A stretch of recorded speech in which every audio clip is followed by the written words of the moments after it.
28,000 years before Christ, winter storms swept across the frozen valleys of what would become Eastern Europe, and a girl named Kira watched her grandmother die. The old woman's body shook beneath hides so stiff they cracked like bark with each shiver, letting deadly cold seep through growing gaps. 3 more elders died that moon, all wrapped in the same useless armor against nature's assault. Kira's tribe, the river people, knew only the old way of preparing hides, scraping, stretching, and drying them until they turned hard as wood. These rigid skins worked in summer but became death traps when temperatures plunged, and flexibility meant survival. So here's what happened. Winter in the Ice Age wasn't like what we experience today. We're talking about cold that could kill you in hours, storms that lasted for days, and temperatures that made survival feel like a daily miracle. The river people had figured out how to stay alive barely. They had fire, they had shelters dug into hillsides, and they had clothing made from animal hides. But that clothing had a fatal flaw. The leather they made was tough, sure, but it was rigid. Imagine wrapping yourself in something that felt more like wooden planks than fabric. When you bent your arm, the hide would crack. When you huddled for warmth, those cracks would widen. And through those cracks, winter would find its way to your skin. Now we need to talk about what it meant to be a 13-year-old girl in this world. Kira had just begun menstruating, which meant she'd entered a strange space in her tribe's social structure. She wasn't a child anymore, but she wasn't fully an adult either. And here's where things get interesting. Menstruating women in many Ice Age cultures were kept separate from the main tribe, housed in special isolation huts. The elders said it was about spiritual contamination, about keeping sacred spaces pure. But whether they intended it or not, this created something remarkable. These isolation huts became laboratories. They became places where young women, away from the watchful eyes of tradition's enforcers, could experiment. Kira spent her 13th winter in one of these huts, and she was angry. Grief does that to you. It makes you question everything. Her grandmother had died wrapped in leather that should have saved her. So Kira started asking herself a dangerous question. What if the old way was wrong? She began experimenting with fresh deer hide, working it differently than she'd been taught. She chewed small pieces until her jaw ached, mixing them with everything she could find.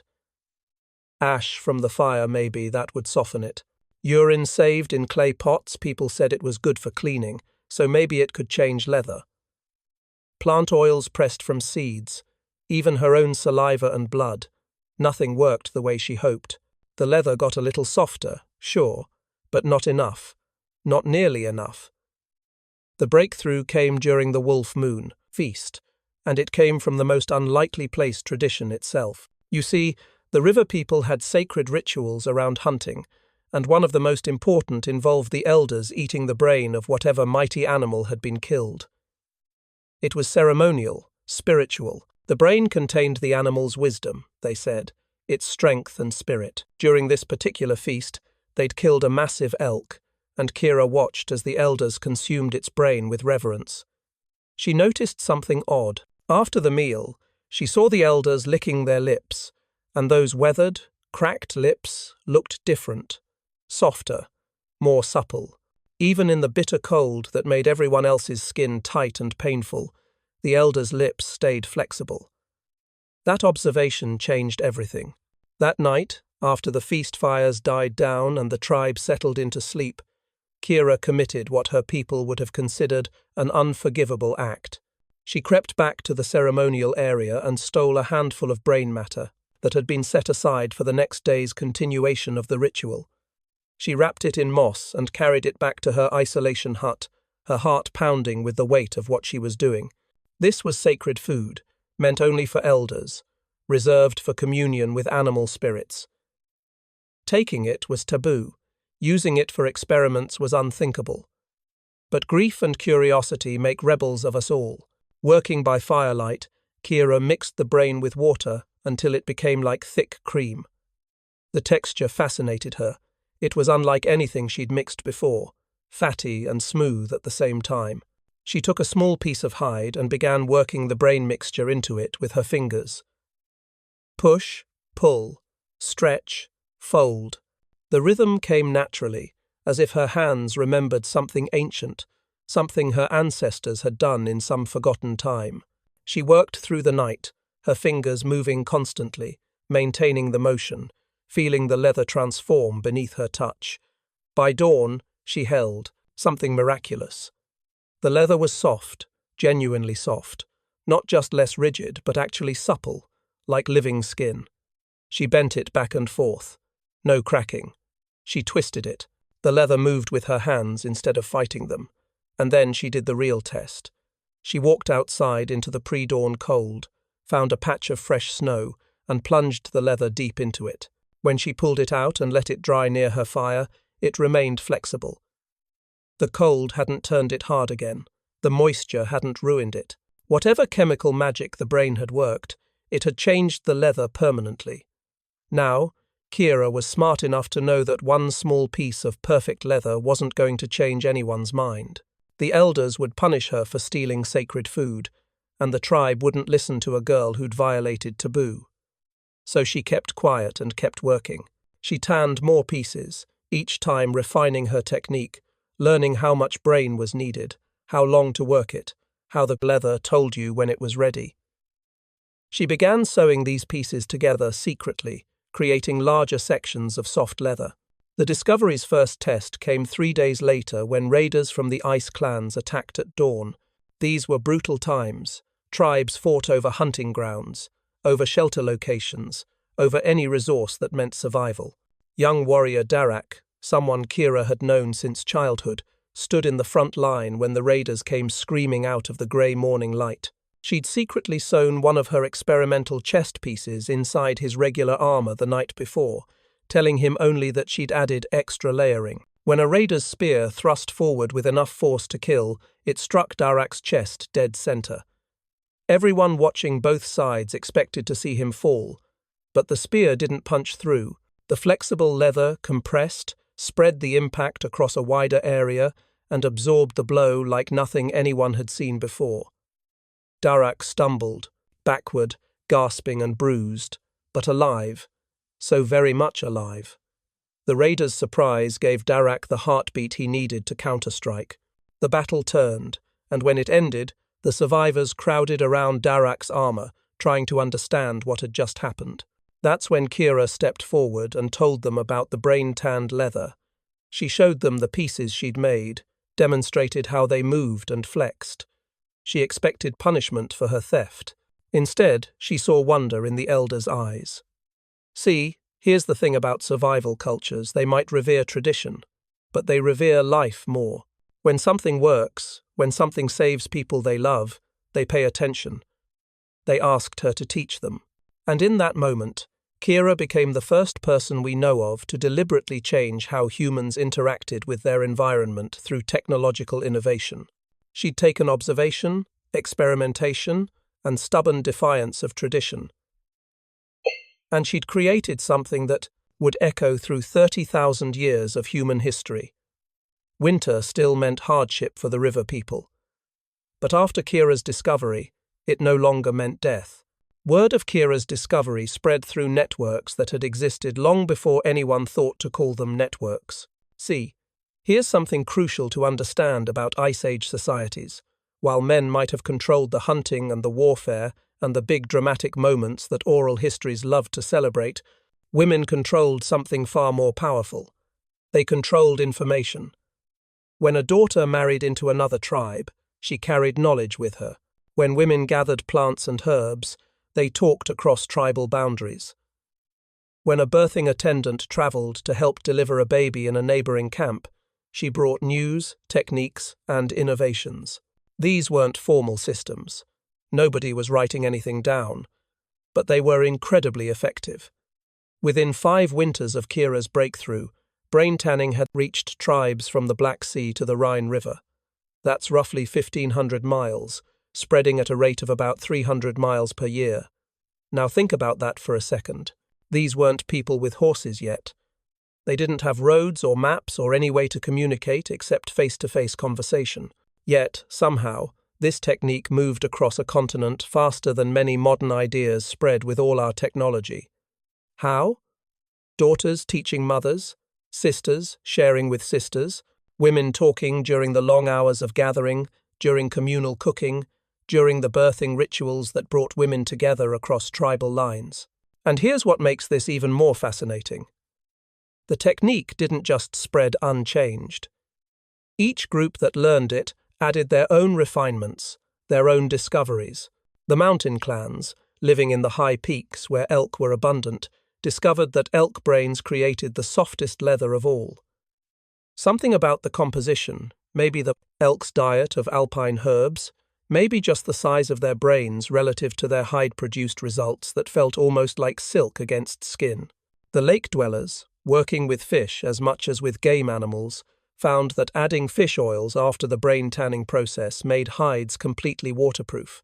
You could stand in rain for hours, and the water would bead up and roll right off. The forest people, surrounded by pine and cedar, learned to smoke their brain-tanned hides over specific types of wood. This wasn't just about preservation, though that was part of it. The smoke created chemical changes that made insects avoid the leather. Moths wouldn't eat it, beetles wouldn't burrow into it. And somehow we still don't fully understand the chemistry the smoking process made the leather hold its flexibility, even after repeated soaking and drying. You could cross rivers, get caught in storms, dry out by the fire, and the leather would return to its original suppleness every single time.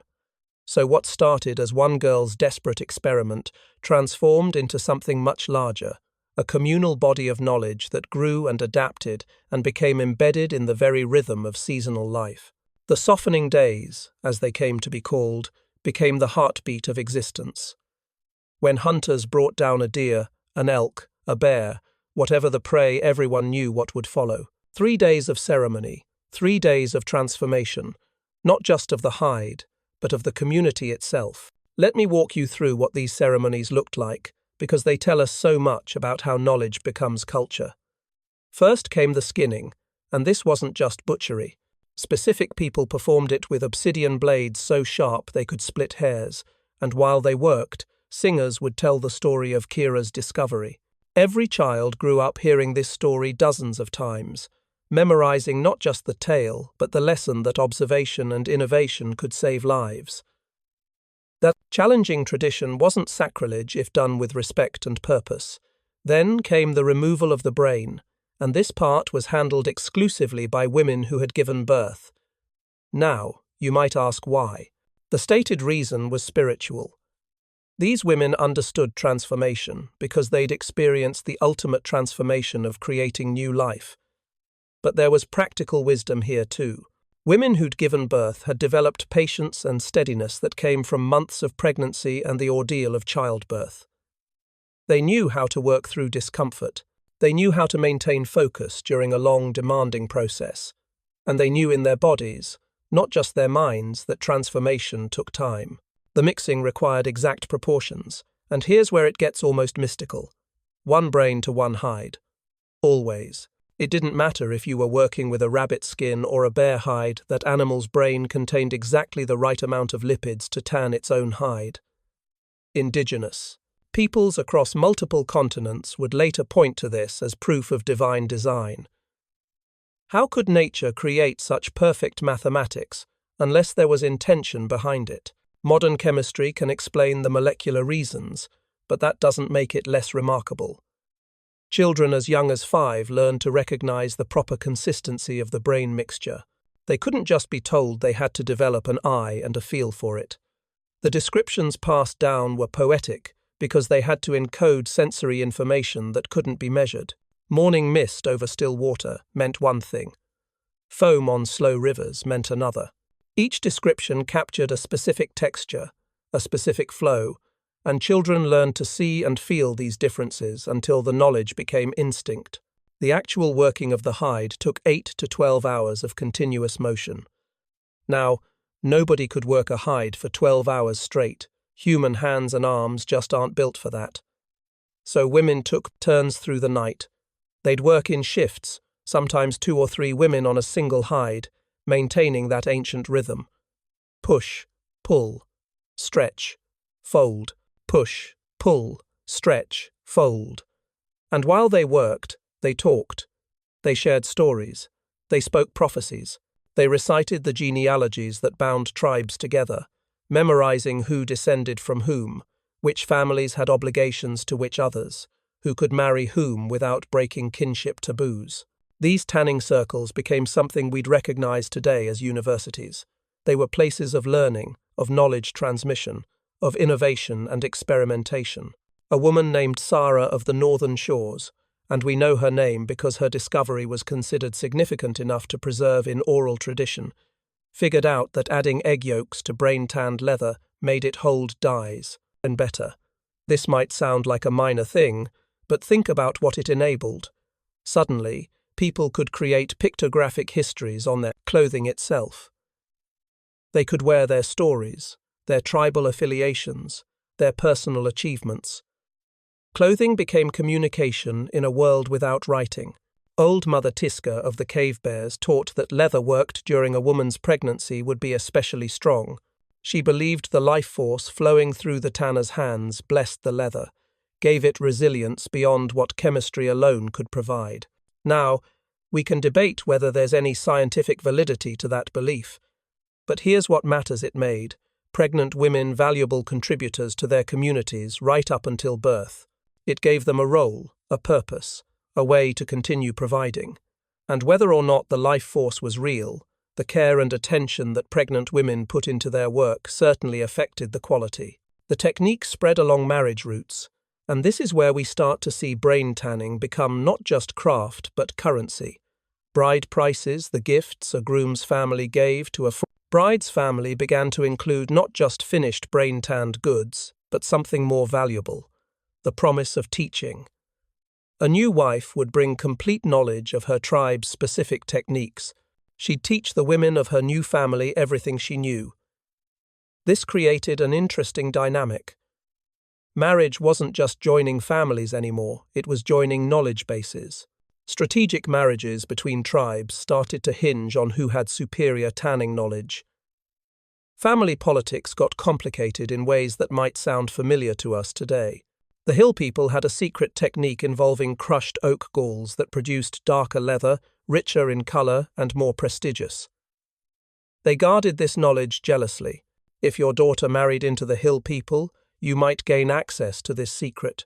The river clans had perfected a method of using warm stones to maintain perfect temperature during winter tanning, allowing them to produce consistent results even in brutal cold. Access to this knowledge was worth negotiating for. Wars have been fought over resources throughout human history, we know that. But here's what's remarkable about this period. By 15,000 before Christ, we have evidence of conflicts that weren't about hunting grounds or water sources or shelter locations. They were about access to salt deposits. Why salt?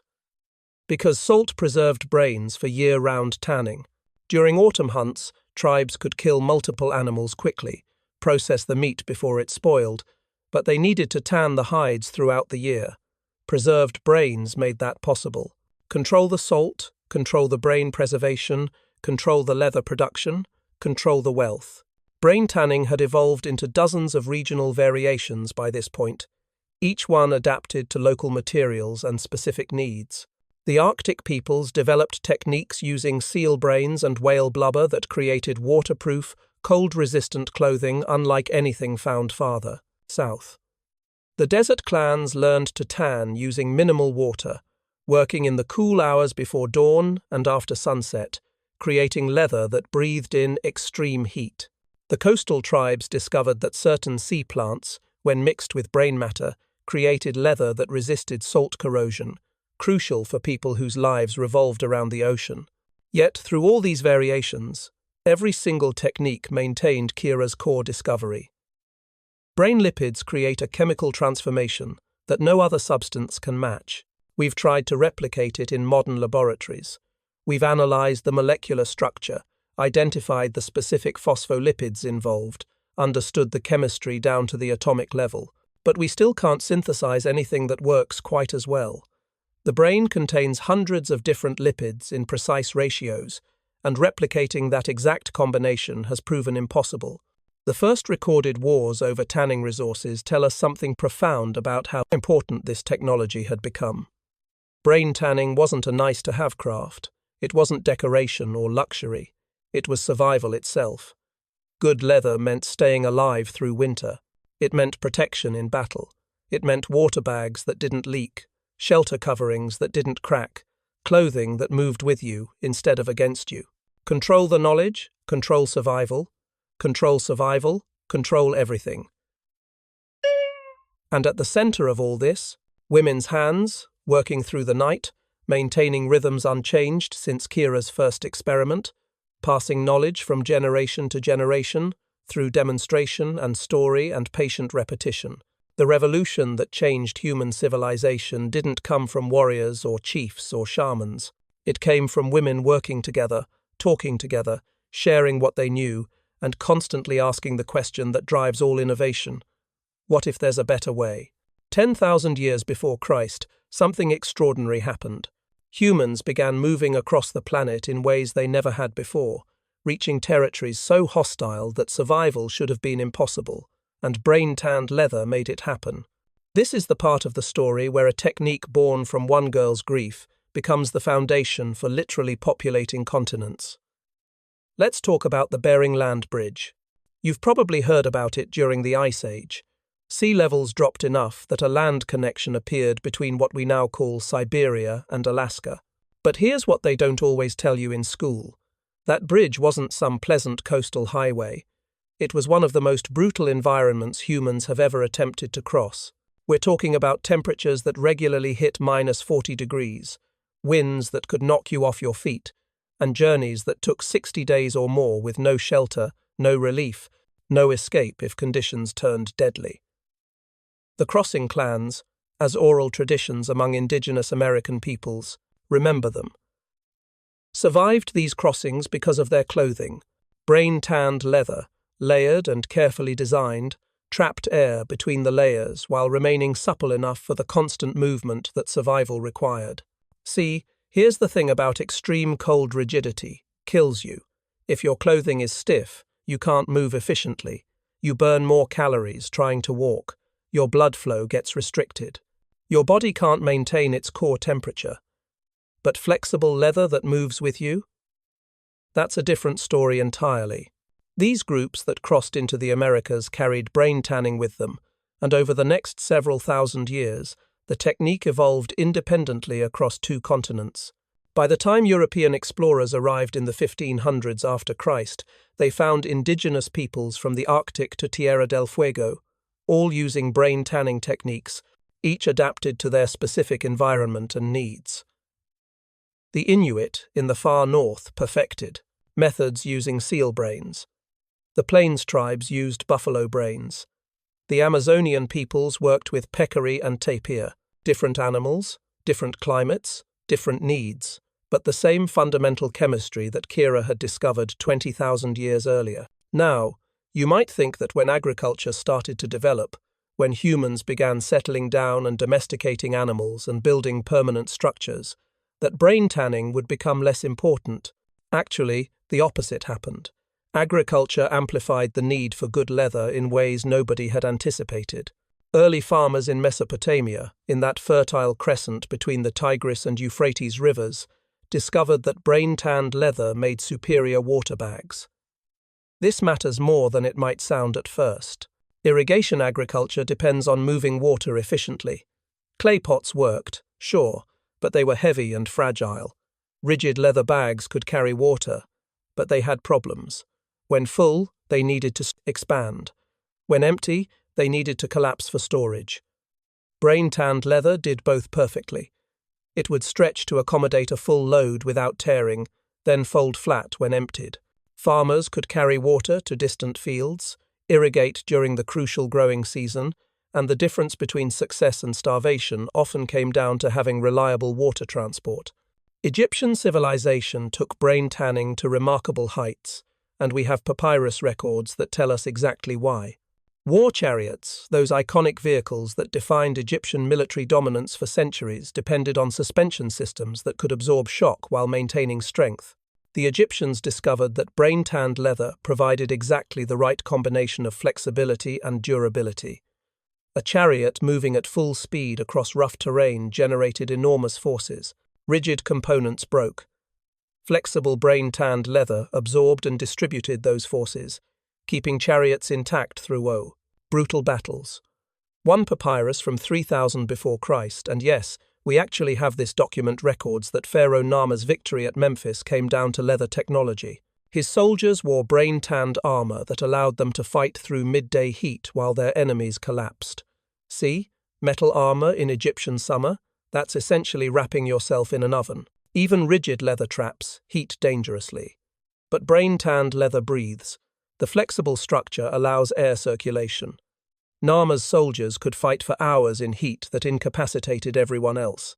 Sometimes empires rise and fall, based on who has the better understanding of material science. Chinese civilization, developing independently, reached similar conclusions but took them even further. The Shang dynasty emperors, ruling from around 1600 to 1000 before Christ, did something remarkable. They declared brain tanning a state secret. Anyone who shared the technique with foreigners faced execution. This wasn't paranoia. This was recognition that superior leather technology provided massive strategic advantages. Chinese armies could march farther, fight longer, and operate in more extreme conditions than their opponents.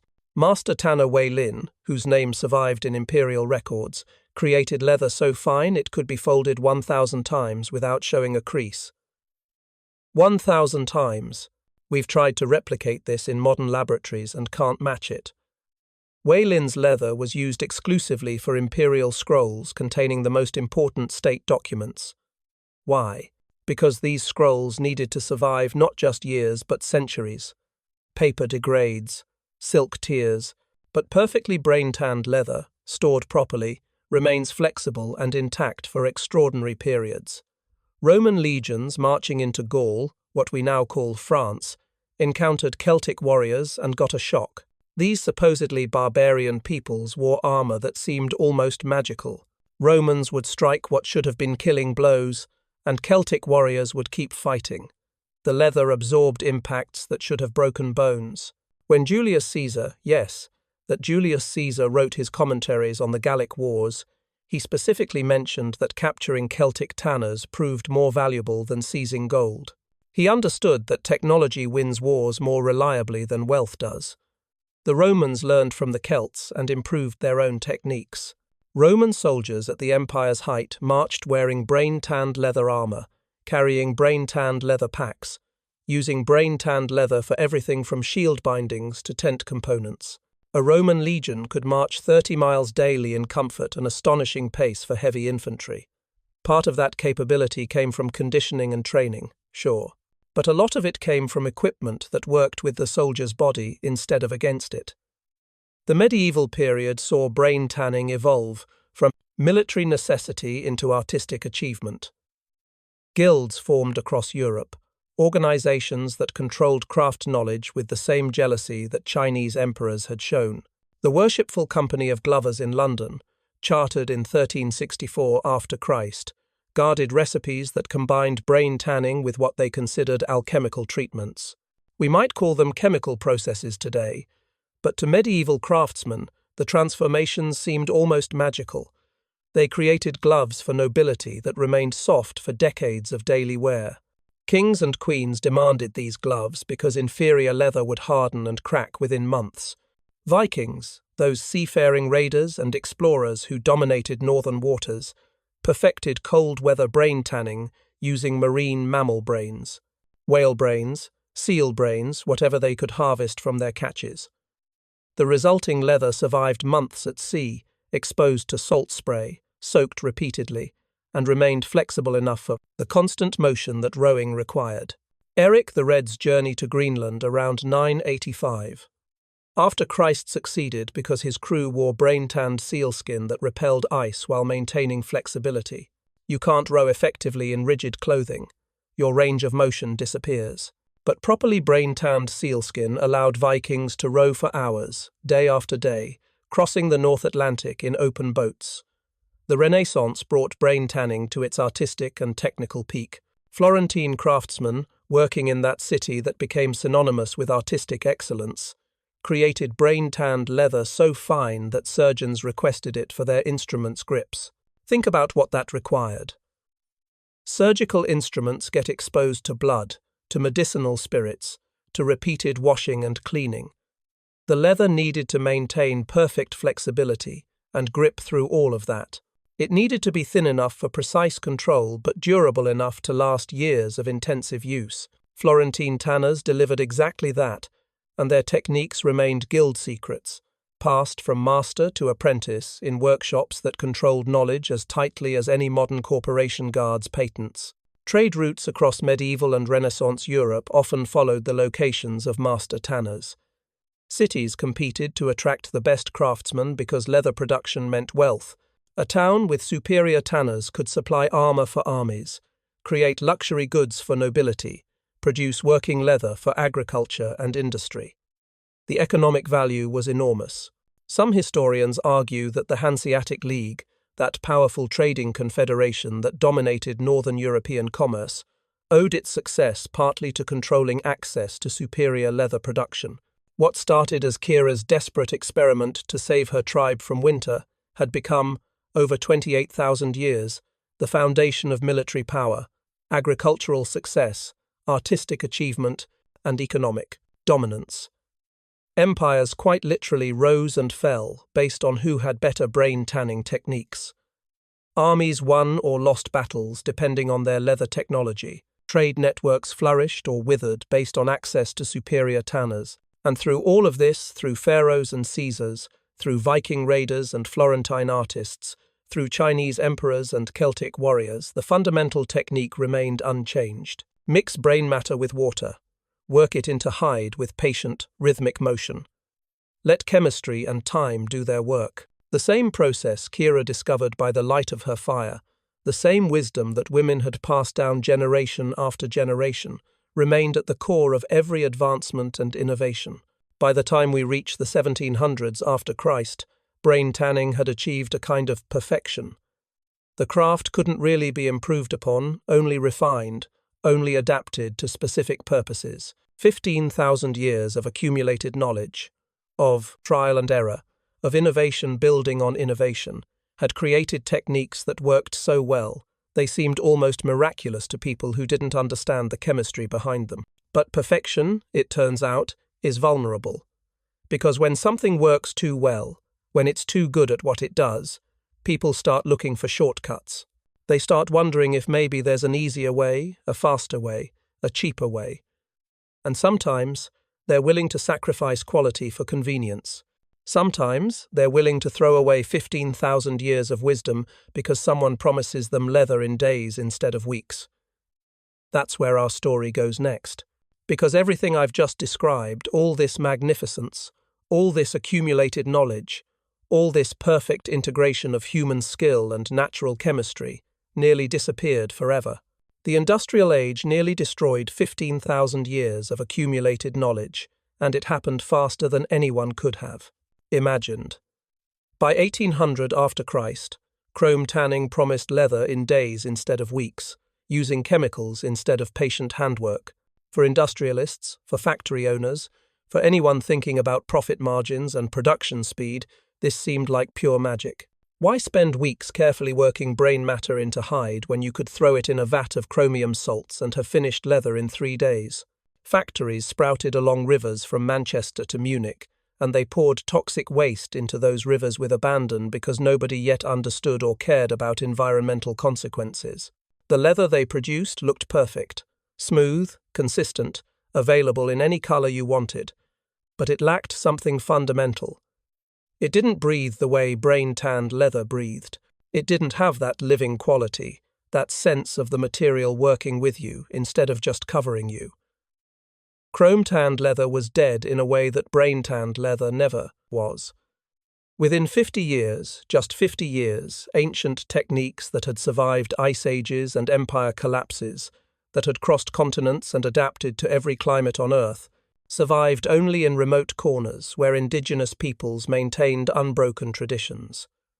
The knowledge didn't disappear everywhere at once.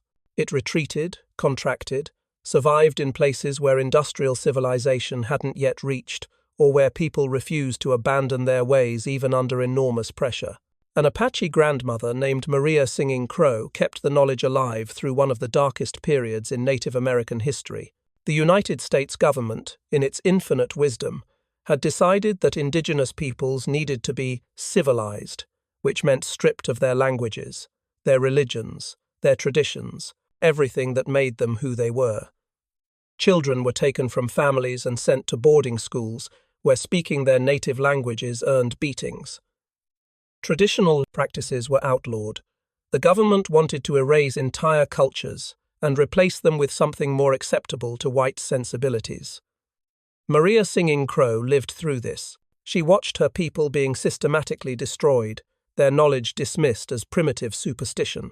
But hidden in her dwelling, at night when the Indian agents and missionaries couldn't see, she taught her granddaughters the old songs that timed each stage of tanning. "Every animal gives you exactly what you need," she whispered to them, passing down wisdom that encoded both practical chemistry and spiritual philosophy. She taught them that the brain wasn't just material, it was gift, connection, proof that nature provided everything necessary for human life if you knew how to look. This wasn't just about preserving a craft technique. This was about maintaining identity, about keeping alive the knowledge that said, "We are people who understand how to work with nature, not against it. We are people who take time to do things properly. We are people whose wisdom has value." When everything else was being taken from indigenous peoples, brain tanning became an act of resistance, a declaration that some things were worth preserving no matter what the dominant culture said. In Siberia, halfway around the world, the Evenki people faced similar pressures under Soviet industrialization. The communist government wanted everyone working in factories, producing according to 5-year plans, fitting into the industrial machine. Traditional ways were seen as backward, inefficient, obstacles to progress. But the Evenki continued brain-tanning reindeer hide because they knew something the Soviet planners didn't. Modern synthetic materials became brittle and useless at -60 degrees. Brain-tanned reindeer hide remained flexible. When you're herding reindeer across the Arctic tundra, that difference isn't academic, it's survival. The rediscovery, the moment when the wider world started paying attention again, came in 1970. An ethnographer named Stephen Edholm traveled to Nicaragua to study the Sumu people. He arrived expecting to document dying traditions, to record knowledge before it vanished forever. Instead, he found living, vibrant practice. Sumu elders didn't just remember brain tanning, they did it constantly. They taught it to their children. They understood it at levels that made Edholm realize how much had been lost elsewhere. Edholm learned from the elders. He sat with them through the long hours of working hide. He asked questions and listened to answers that often came in the form of stories or demonstrations rather than direct explanations. And then he did something crucial. He brought samples back to laboratories and had them scientifically analyzed. What the analysis revealed shocked the scientific community. Brain lipids contain specific phospholipids that penetrate hide fibers at the molecular level, creating a matrix that maintains flexibility through extreme temperature ranges. The chemistry was sophisticated, elegant, and impossible to replicate synthetically despite all our modern knowledge. This validation, this proof that indigenous peoples had developed genuinely advanced technology, sparked a worldwide revival. Not everyone cared, of course. The industrial leather industry kept churning out chrome-tanned products, but a growing number of people started asking questions. They started wondering what else we'd lost in our rush to industrialize. They started seeking out the elders who still held knowledge that had nearly vanished. Matt Richards, a white American who'd become fascinated with primitive skills, spent years learning from Lakota elders. They taught him not just the mechanics of brain tanning, but the context, the meaning, the why behind the what. He discovered that their smoking techniques created antimicrobial properties that preserved leather for centuries. Modern spectrometry confirmed it properly smoked, brain-tanned leather resisted bacterial and fungal growth in ways that shouldn't be possible without synthetic chemicals. But there it was, a technique developed thousands of years ago, outperforming modern alternatives. In Japan, a craftsman named Yamamoto Toshi combined traditional brain tanning with indigo dyeing, creating leather that luxury brands now commission for $10,000 per hide. $10,000 for a single hide. Why would anyone pay that? Because the quality is incomparable. Because the leather ages beautifully, developing character instead of just wearing out. Because people who can afford it recognize that this represents human skill and natural chemistry, working together in ways that factories can't reproduce. Today, we're witnessing humanity's full circle. From Kira's desperate experiment 28,000 years ago to industrial abandonment to conscious rediscovery, young people attend primitive skills gatherings, where elders teach techniques unchanged since the Ice Age. These aren't historical reenactments or play acting. These are people genuinely trying to reconnect with knowledge that works, that makes sense, that produces results superior to industrial alternatives. Elders like Jim Riggs and Natalie Bogwalker have become keepers of knowledge that nearly disappeared. They teach at workshops and gatherings, but they emphasize something crucial. Brain tanning is more than craft, it's meditation. Every hide takes 8 to 12 hours of continuous rhythmic motion. You can't rush it. You can't shortcut it. You have to be present, patient, connected to what you're doing. In our modern world of instant gratification and constant distraction, that kind of patient presence has value beyond just producing good leather. It's a connection to ancestors, too. When you work a hide using brain tanning, you're using the same motions that Kira used, that women have used through 30,000 years of human history. Your hands remember something ancient. The rhythm feels familiar, even if you've never done it before. That's not mysticism, that's cultural memory encoded in practice, in the way knowledge gets passed through demonstration and repetition. And it's proof that nature provides everything necessary for human thriving. Every animal's brain contains exactly the right amount and type of lipids to tan its own hide. That mathematical perfection, that elegant sufficiency, stands as a counter-argument to the modern assumption that progress always means synthetic materials and industrial processes. Sometimes the old ways are old because they work so well that nothing has improved on them. Modern sustainable fashion is discovering what Kira knew instinctively. Working with nature's chemistry creates products superior to anything synthesized in laboratories. Chrome-tanned leather might be cheaper and faster to produce, but it doesn't breathe properly. It doesn't age well. It contains toxic chemicals that leach into groundwater. It represents a fundamental misunderstanding of what quality means, a confusion between convenience and excellence. Brain-tanned leather, by contrast, is completely biodegradable. It's produced using materials that exist in nature without any processing. It requires no toxic chemicals, generates no industrial waste, consumes no fossil fuels. It's sustainable not because someone designed it to be sustainable, but because it emerged from cultures that understood they were part of nature, not separate from it or superior to it. Each hide tanned with ancient methods carries forward an unbroken chain of knowledge.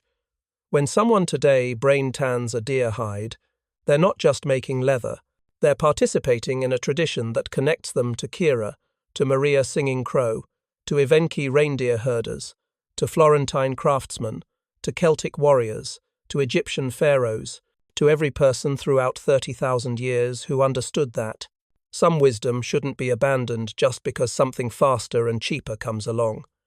The revival remains fragile, though. There are probably only a few thousand people worldwide who regularly practice traditional brain tanning. Compare that to the billions of people who wear leather products every day, almost all of it chrome-tanned in industrial facilities. The knowledge could still disappear if we're not careful. Elders who hold the deepest understanding are aging. Some have no apprentices. Some indigenous communities have been so disrupted that knowledge transmission has broken down. But there's hope in the revival, in the young people who seek out elders and ask to learn. There's hope in the luxury market that rewards quality over quantity. There's hope in the growing recognition that sustainability means more than just reducing carbon emissions. It means reconnecting with ways of living that proved sustainable over millennia. And there's hope in the fact that once you've worn genuinely good brain-tanned leather, once you've felt how it breathes and moves and works with your body, you understand that this isn't nostalgia or romanticism. This is simply better.